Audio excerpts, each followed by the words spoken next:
तो हेलो दोस्तों, नमस्कार। स्वागत है आप सभी का हमारे इस चैनल पे। आज आप सबों के बीच जो हम डिस्कस करेंगे, जो कि एक बहुत ही अच्छी पोस्ट है, आईआईटी की तरफ से देखने को मिलेगी। जी हाँ दोस्तों, आईआईटी मंडी की तरफ से रिक्रूटमेंट है, जो कि बहुत ही अच्छी जगह है, अच्छी प्लेस है। ठीक है, वहाँ से जूनियर असिस्टेंट की पोस्ट है, जिसमें एनी ग्रेजुएट जो है अप्लाई कर पाएंगे। इसके लिए आप सैलरी का एक्सपेक्टेशन आप देख सकते हैं।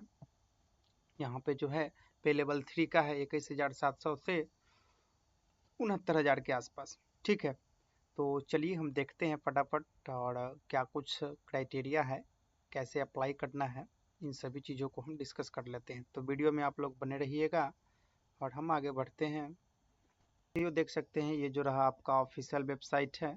ठीक है, आईआईटी का, जिसका रिक्रूटमेंट सेक्शन पे हम लोग आए हुए हैं। ठीक है, जैसे ही आप इसको यहाँ पे नॉन टीचिंग पोजीशन में देख सकते हैं कि advertisement for the post of junior assistant के लिए, जिसकी स्टार्टिंग डेट जो है 30 नवंबर को ही ये वैकेंसीज जो है अपलोड कर दिया गया है पोर्टल पे। और 20 दिसंबर यानी कि 20 दिसंबर जो है लास्ट डेट है। तो समय कम है, महज 5 दिनों का समय है और ये अप्लाई लिंक यहाँ से एक्टिव है। ठीक है, तो चलिए पहले हम एडवर्टीजमेंट को डिस्कस कर लेते हैं। ये देखिए, ये जो एडवर्टीजमेंट है, इसमें क्या कुछ कहा गया है कि प्रारंभिक तिथि जो है आपका 30 नवंबर से है और अंतिम तिथि 20 दिसंबर है, यहाँ पे समझ गए। और देखिए नंबर ऑफ पोस्ट की अगर हम बात करें तो 22 पोस्ट है जूनियर असिस्टेंट के लिए। तो जूनियर असिस्टेंट जो है इसके लिए 22 पोस्ट है और पे लेवल 3 देखने को मिलेगा। और एज लिमिट जो रखा गया है 35 एज लिमिट रखा गया है। और SC ST के लिए जो है एक कैटेगरी वाइज जो है यहाँ पे रिजर्वेशन का भी फैसिलिटी है। और उस हिसाब से जो है 10 सीटें जो है अनरिजर्व है। कुल मिलाकर के 22 सीटें हैं। ऑनलाइन आवेदन जमा करने का अंतिम तिथि, ये सब तो समझ गए। आगे हम डिस्कस कर लेते हैं। चलिए देखिए, एलिजिबिलिटी क्राइटेरिया की अगर हम बात करें तो आपको बैचलर डिग्री होना चाहिए, उसके साथ आपको कंप्यूटर की नॉलेज होनी चाहिए। ठीक है, देखिए यहाँ पे क्या लिखा हुआ है कि bachelor degree with knowledge of computer application. Computer में जो है आपका बैचलर डिग्री होना चाहिए। ठीक है, और आपको मैं बात करूँ, at least 1 year of relevant experience हो। राइट, तो 1 साल का आपका रेलिवेंट एक्सपीरियंस यहाँ पे खोजा गया है। किसी भी क्षेत्र में अगर आप कार्य किए हुए हैं कंप्यूटर से रिलेटेड, तो आप यहाँ पे एप्लीकेबल होंगे इसके लिए। या फिर अगर आपने MCA कर रखा है, मास्टर डिग्री अगर है 55% मार्क्स के साथ, तो आपको यहाँ पे एप्लीकेबल है। डिजरेबल में रखा गया है कि experience in handling establishment matter, legal purchase and import, account audit, है ना। इस तरीके से इन सभी से रिलेटेड अगर आपके पास एक्सपीरियंस है तो आपको प्राथमिकता दिया जाएगा। ठीक है, चलिए हम आगे बढ़ते हैं। कहा गया है कि all post are tenable in IIT Mandi at Kamand district Mandi, Himachal Pradesh. जैसा कि मैं आपको बता दूं, जो मंडी जो डिस्ट्रिक्ट है जहाँ आईआईटी है, वो हिमाचल प्रदेश स्टेट में आती है। ठीक है, और यहाँ पे all position are initially on probation as per institute norm.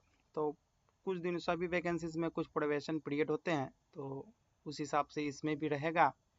तो बताया गया डेट ऑफ ज्वाइनिंग से जो है post in the institute which can further be extended, है ना, थोड़ा बहुत बढ़ाया घटाया जा सकता है। तो प्रोबेशन पीरियड आपको जो है सक्सेसफुल कंप्लीट करना अनिवार्य होता है, वो जो सभी के लिए होता है। ठीक है, आवेदन करने से पहले उम्मीदवारों को यह परामर्श दिया जाता है कि ये आश्वस्त कर ले कि विज्ञापन में दी गई न्यूनतम शैक्षणिक योग्यता, अनुभव आदि मानदंडों को पूर्ण करते हों।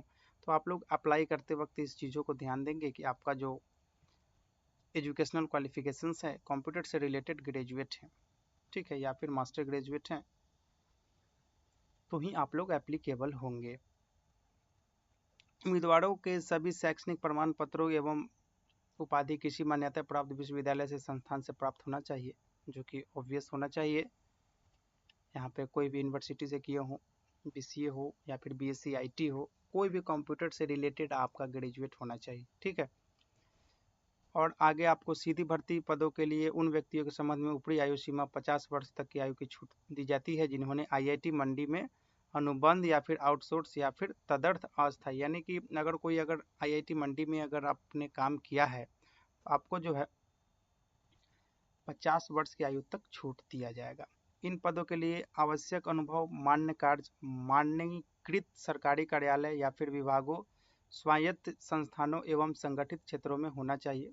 एक्सपीरियंस थोड़ा बहुत होना चाहिए, इस चीज़ों को यहाँ पे दर्शाया गया है। आगे देख लेते हैं। देखिए यहाँ पे एक महत्वपूर्ण बात कहा गया है, candidate seeking reservation benefit available for SC, ST, OBC, NCL, EWD, PWD.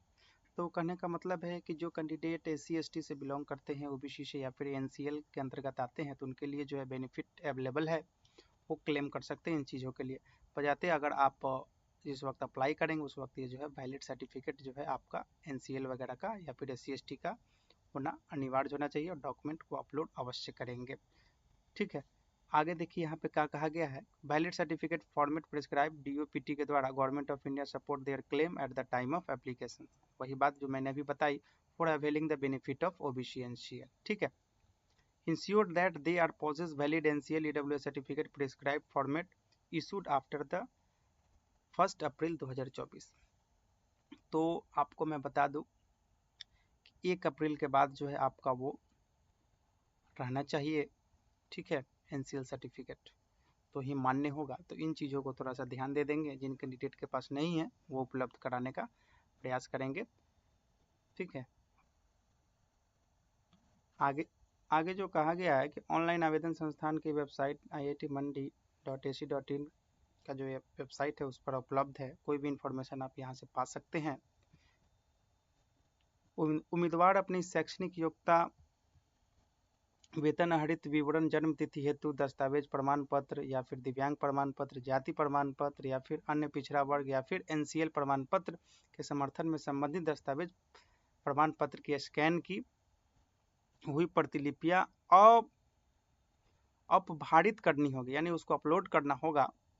उसके बाद तथा उन्हें चयन प्रक्रिया और नियुक्ति के समय अपने सभी वास्तविक प्रमाण पत्र प्रस्तुत करने होंगे। तो उन सभी चीज़ों को जो है आपको प्रूफ के तौर पर जो है अपलोड करना है फॉर्म भरते वक्त, और उसको वेरिफिकेशन के वक्त भी ले जाना अनिवार्य होगा।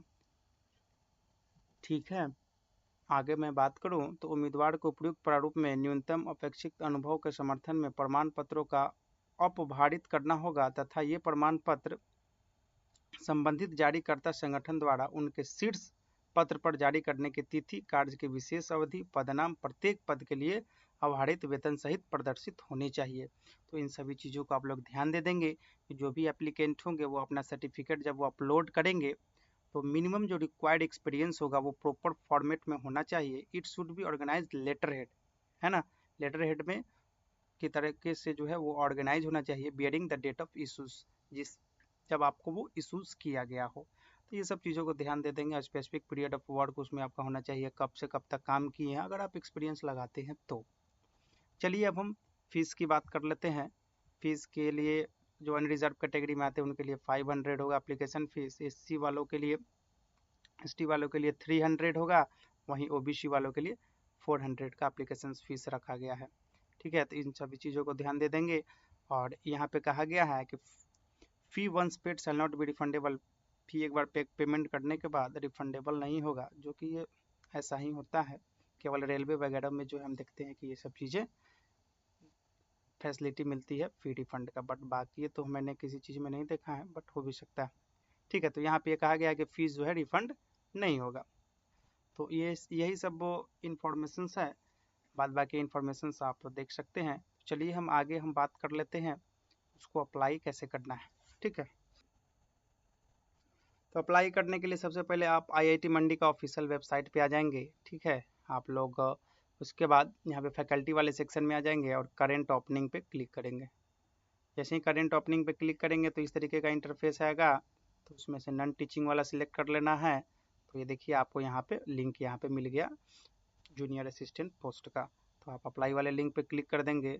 जब आप अप्लाई वाले लिंक पे क्लिक करेंगे तो यूज़र नेम पासवर्ड मांगेगा, तो जिन्होंने पहले से लॉगिन कर लिया है, उनका लॉगिन आईडी पासवर्ड होगा तो वो डाल लेंगे, या फिर जिन्होंने फ्रेश लॉगिन करना है उनको पहले साइन अप करना होगा। तो साइन अप पे क्लिक करेंगे, यहाँ पे email address, confirm email address, password, confirm password, mobile number और कैप्चा को फिल करेंगे। उसके बाद साइन अप पे क्लिक करेंगे, तो उसके बाद मोबाइल नंबर पर OTP जाएगा, OTP को कन्फर्म करना है और सबमिट करना है।